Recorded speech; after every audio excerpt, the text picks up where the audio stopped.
Cancer की drugs मंगवाते हैं जो सिर्फ बाज़ दफ़ा भारत में बनती हैं और दुनिया में कहीं और अवेलेबल इस वक्त नहीं है। वहाँ पे एक ड्रग्स का डिफरेंट सिस्टम है, शायद उसको जेनेरिक सिस्टम कहते हैं। हम पाकिस्तान में न्यूक्लियर बम बना सकें लेकिन हम दवाइयों का खाम माल नहीं तैयार कर सके, एक बड़ी हंगामी सूरत हाल है और ये इंसानी ज़िंदगी से खेलने का मसला है, सेहत का मामला है। तो इस बारे में जो बहुत vital raw material life saving drugs का, उसको दरामद करने की इजाज़त होनी चाहिए, चाहे वो भारत से ही हो। ये तो एक इंसानी मामला है। जी, जुलाई 2019 में जब भारत ने कश्मीर के साथ एक जारहाना रवैया इख्तियार किया तो पाकिस्तान की हुकूमत ने ये पॉलिसी बनाई कि भारत से तमाम तिजारत को बंद कर दिया जाए और उसको बंद कर दिया गया। लेकिन उसमें एक हमारे सामने गंभीर सूरत हाल ये थी कि पाकिस्तान में तकरीबन 45 से 50% खाम माल जो दवाइयों का आता है वो भारतीय कंपनी से पाकिस्तानी कंपनीज खरीदती थी और उनको यहाँ पर प्रोसेस करके और दवाइयों में कन्वर्ट करते थे। तो ये जब यकलख बंद हुआ, और दवाइयों का मामला मैं आपसे अर्ज करूं कि इसलिए ज़रा सा सेंसिटिव होता है कि हम अगर कोई मटेरियल कहीं और अवेलेबल भी हो तो फौरी तौर पर तब्दीली नहीं कर सकते, हमें स्टेबिलिटी स्टडीज़ करनी पड़ती हैं, जो एक महंगा प्रोसेस और वक्त लेने वाला प्रोसेस है। तकरीबन 7 से 8 महीने लगते हैं स्टेबिलिटी स्टडीज करके किसी दूसरे इंग्रेडिएंट पे शिफ्ट होने में। आप एक दिन में इसको शिफ्ट नहीं कर सकते। तो हमने हुकूमत के सामने ये मामला पेश किया, क्योंकि इंपोर्टर्स जो हैं वो वैक्सीन्स मंगवाते हैं और कैंसर की ड्रग्स मंगवाते हैं जो सिर्फ बाज़ दफ़ा भारत में बनती हैं और दुनिया में कहीं और अवेलेबल इस वक्त नहीं है। तो उनको भी बुलाया गया और सबसे एक मुज़ाकरात हुए और उसके अंदर हमने सूरत हाल पेश की।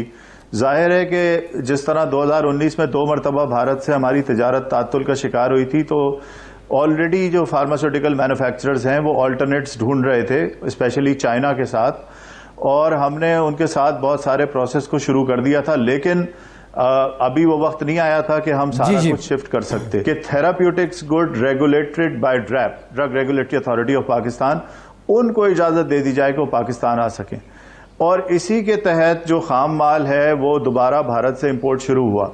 अच्छा, आपको निजामी साहब मैं एक बात ये भी बताऊं कि इस दौरान के अंदर यानी सितंबर अक्टूबर से ये दोबारा काम शुरू हुआ और अब तक कोविड के आने तक तकरीबन 10 से 15%, यानी अगर 50% हम भारत से पहले माल लेते थे तो 15 से 20% अब चाइना के ऊपर हम शिफ्ट कर चुके थे इस दौरान में, और अब 30 से 35% भारत के ऊपर हमारा इन्हिसार रह गया था, और ये बतदरीज रोज बरोज कम हो रहा है। लेकिन इफ्ताद ये पड़ी कि जो कोरोना वायरस आया वो चाइना में आया, और चाइना 2-2.5 महीने के लिए कंप्लीट शटडाउन पे चला गया जनवरी से।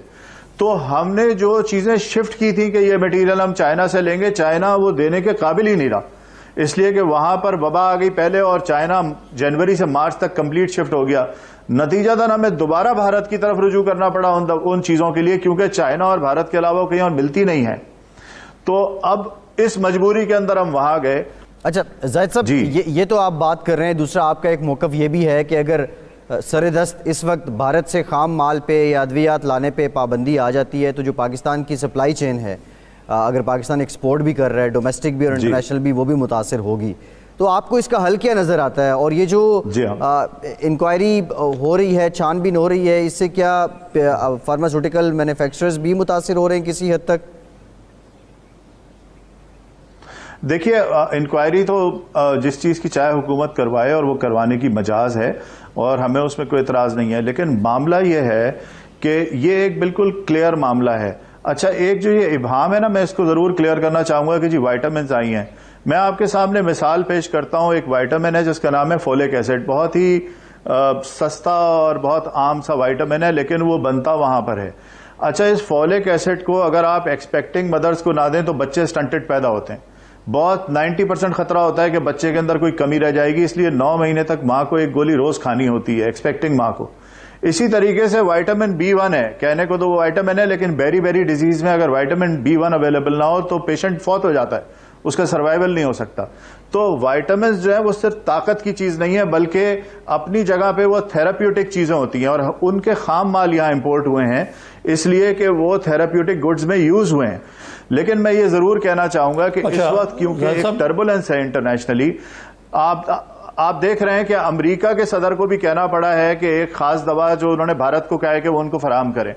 तो इस वक्त इस टर्बुलेंस के हाल में मेरा ख्याल है हमें इस मैटर को थोड़ा सा रोकना चाहिए, और जैसे हालात ठीक हो जाते हैं 1-2 महीने के बाद, तो इसको बैठ के हम मजीद हुकूमत के साथ सोच विचार करने को तैयार हैं कि भारत पे हम अपना इन्हिसार मुकम्मल सिफर कर दें, लेकिन इसके लिए हमें एक टाइम फ्रेम चाहिए। अच्छा, ये मैं सवाल करना चाह रहा था आपसे कि ये आपने बताया कि भारत को इसमें ज़्यादा एक्सपर्टीज़ हासिल है इन एरियाज़ में।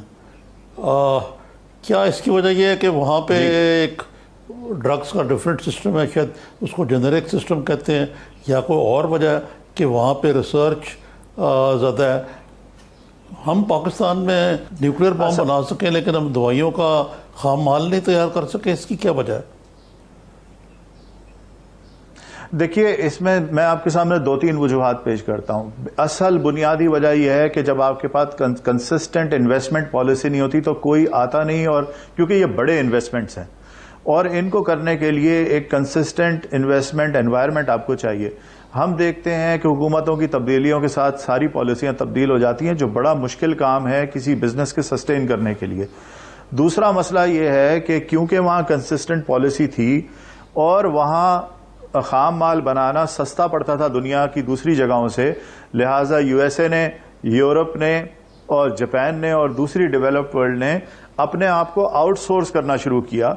उनके पास क्योंकि टेक्नोलॉजी ट्रांसफर के लिए एनवायरनमेंट मौजूद थी, उन्होंने उस टेक्नोलॉजी ट्रांसफर को वेलकम किया, उन्होंने कंड्यूसिव इन्वेस्टमेंट पॉलिसीज वहां पर दी, जिसकी वजह से मल्टीनेशनल कंपनीज भी वहां आ गईं और उन्होंने भारतीय कंपनियों को अपनी टेक्नोलॉजी देके आउटसोर्स कर दिया ताकि वो निस्बतन सस्ते रेट्स के ऊपर रॉ मटेरियल को कन्वर्ट कर सकें।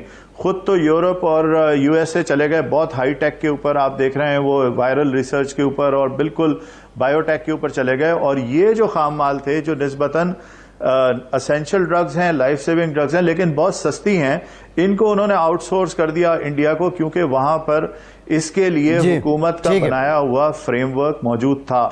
और निजामी साहब, आप ये बताएं कि हमें मालूम है कि हम स्नेक वेनम के अंदर, हम कुत्ते के काटने की वैक्सीन के अंदर पंजाब में और सूबे सिंध में कितने मसाइल पैदा हुए हैं, और ये वहीं से आती है। कैंसर की बहुत सारी ड्रग्स हैं जो वहां से आती हैं। जो टीबी की दवाइयों का खाम माल है वो दुनिया में कहीं नहीं बनता, इस वक्त सिर्फ इंडिया में बनता है। तो हमें इन चीज़ों को देखभाल के और इनके ऑल्टरनेट्स करके, मैं ये नहीं कह रहा कि हमें भारत पर इन्हिसार ख़त्म नहीं करना चाहिए, हमें उन पर इन्हिसार 100% ख़त्म करना है, इसलिए कि हमें तो नहीं पता कि किस दिन वो पाबंदी लगा दें या कोई ऐसी सूरत हाल पैदा कर दें पाकिस्तान के लिए जिसकी वजह से वहाँ से खाम माल आना मुमकिन ना और हमारे अवाम मुश्किल में आए। लेकिन इसके लिए हमें और हुकूमत को बैठ के और कोई टाइम पीरियड तय करना चाहिए और किसी सिस्टम के तहत इसको करना चाहिए। इस तरह नी जर्क रिएक्शन पे नहीं हो सकता। मेरी समझ की हद तक मेरा ख्याल है कि काबीना को इस सिलसिले में मिसगाइड किया गया है। अगर काबीना के सामने सारे जो है वो हकायक रखे जाते तो मेरा ख्याल है कि इसके ऊपर मुख्तलिफ रवैया होता। जाहिद साहब, पीपीएमए की मीटिंग्स नहीं हुई क्या कंसर्न मिनिस्टर से या मुताल्लिका लोगों को आपने नहीं बताए अपने तहफ़्फ़ुज़ात? जी, हमने जो जैसे ही हमें पता चला है, क्योंकि गुज़िश्ता 3-4 दिनों से ये सारी कैफियत है और आपको पता है रमज़ान की टाइमिंग ऐसी है और लॉकडाउन और हर चीज़ इसके अंदर जो है वो हमें दरपेश है, और इस सारे सूरत हाल के अंदर हमारी तो जिद्दोजहद है कि दवाइयाँ मौजूद रहें, कीमतें ना बढ़ें, शॉर्टेज ना हो, ब्लैक ना हो, हम तो मुकम्मल फोकस उसके ऊपर किए हुए हैं। लेकिन जैसे ही हमारी आया, हमने प्राइम मिनिस्टर सेक्रेटेरिएट में भी लेटर्स भेजे हैं जिसमें इसकी वजाहत है, और हमने उनसे मजीद कहा है कि हम चाहते हैं कि अगर आप इसके अंदर कुछ अर्जेंसी दिखाना चाहते हैं तो उसके लिए भी जो फार्मास्यूटिकल मैन्युफैक्चरर्स हैं और जो वैक्सीन्स के इंपोर्टर्स हैं, जो कैंसर के ड्रग्स के इंपोर्टर्स हैं, उनको साथ बिठा लीजिए और बिठा के इसके ऊपर फौरी तौर पर कोई स्ट्रैटेजी